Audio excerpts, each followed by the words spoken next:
భూమి కొనడం అనేది ఒక సామాన్యుడి జీవితకాలపు కల.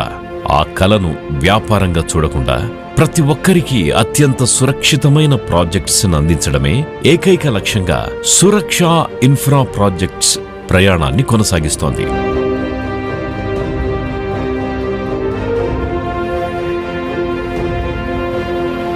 ఆ నమ్మకానికి నిదర్శనమే సురక్ష ఇన్ఫ్రా విజయవంతంగా పూర్తి చేసిన ఆదిభట్ల మంగళంపల్లిలోని ముకుందా గ్రీన్, తారామతిపేటలోని సురక్ష ఎన్క్లేవ్, ఘట్కేసర్లో eastern pride residential plot ventures. అభివృద్ధి ఎక్కడుంటే సురక్ష ఇన్ఫ్రా అక్కడ అడుగు పెడుతుంది. అందుకే ORR exit number 10 Taramatipet Bandaravirala పరిధిలో సురక్ష ఎలైట్ వరంగల్ హైవేపై వంగపల్లి యాదాద్రి దగ్గర టెంపుల్